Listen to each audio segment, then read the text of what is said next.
na Terra? Eu não acredito que ele conseguiria.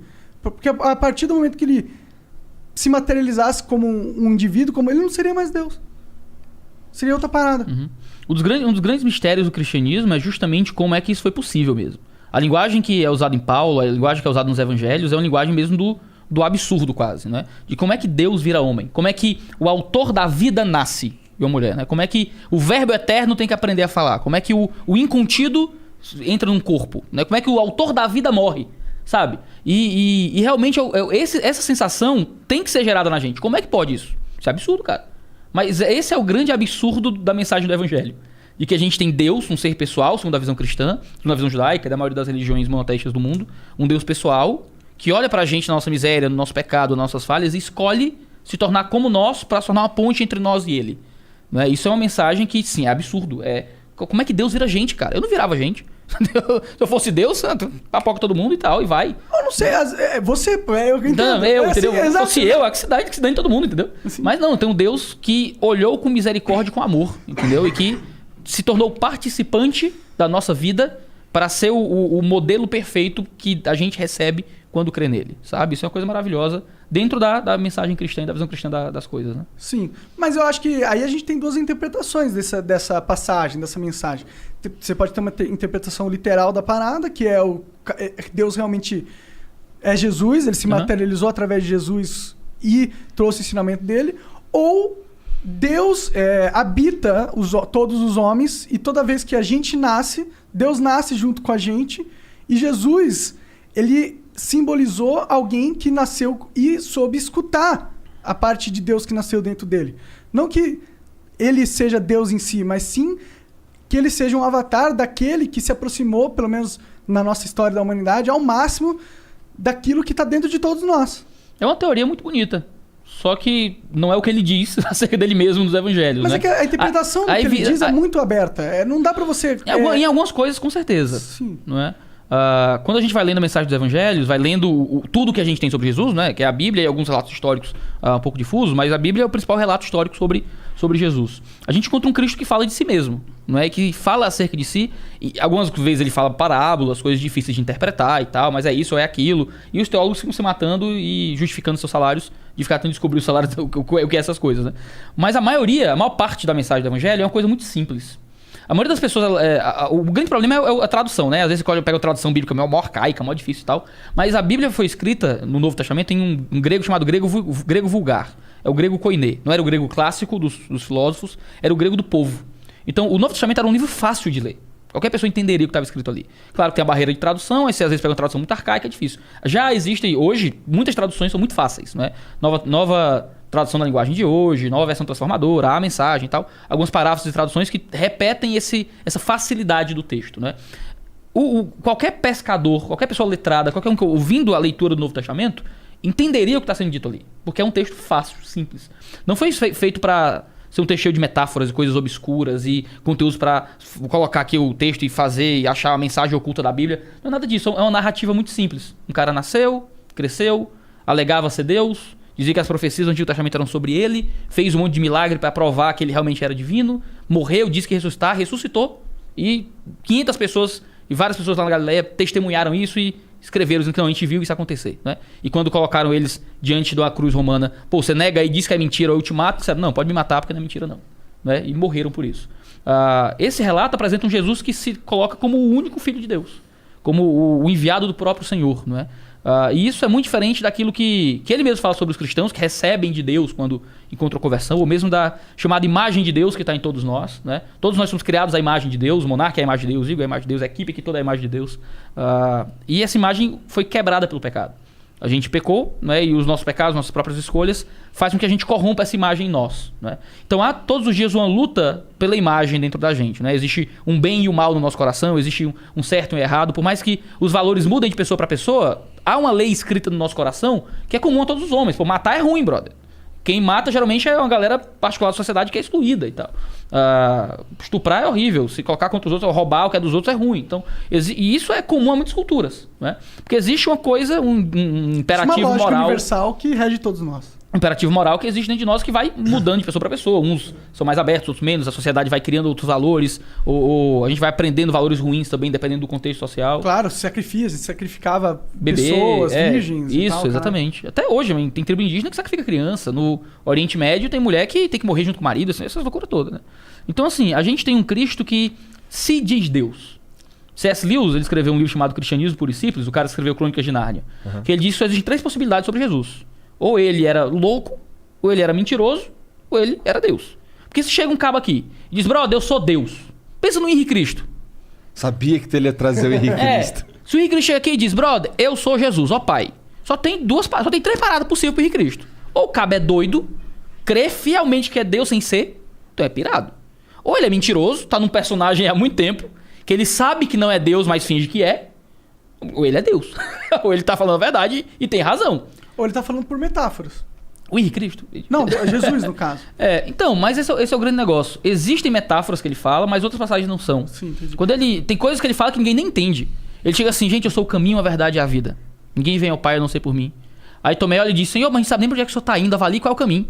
Né? Que história é essa de caminho? Ele vai dizer, Tomé, quem me vê o Pai, sabe? Ele tá o tempo todo explicando com clareza aquilo que ele tá vivendo. Existem muitas coisas, olha, eu amei o mundo, Deus entregou seu filho para morrer pelo mundo. A gente às vezes ouve isso, mas pode ser uma grande metáfora. E geralmente vem quando a gente tá lendo a Bíblia de segunda mão, geralmente. Se tu abre o Novo Testamento, tu lê o que tá escrito ali... Mas e o Velho é muito Testamento? Eu digo esse negócio da metáfora, eu trago muito pra você... Porque eu não sou estudioso, caralho, não sei. Tudo bem. Mas isso é uma interpretação que eu tenho a partir das aulas do Jordan Peterson. Mas ele não está analisando nas aulas dele o Novo Testamento.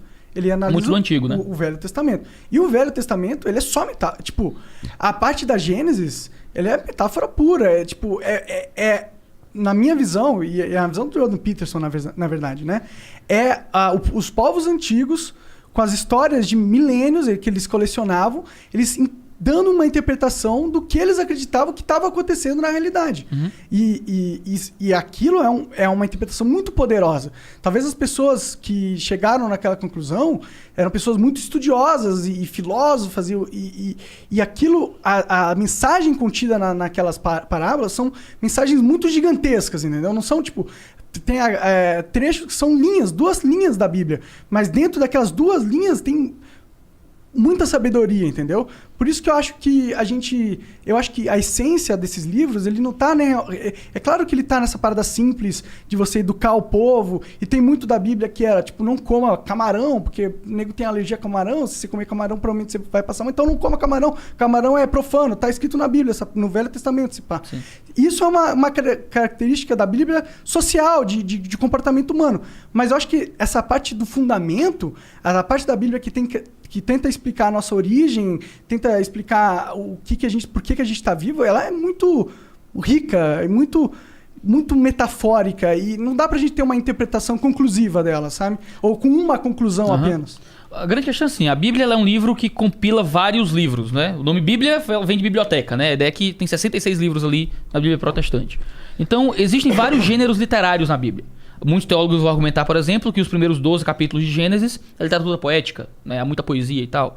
Você entra na literatura profética, Isaías, Jeremias, metade de Daniel, profetas menores, tem muita alegoria ali. É alegoria pra dar e vender, que aí você tem, aqui é metáfora pra caramba. Mas você tem muito gênero narrativo.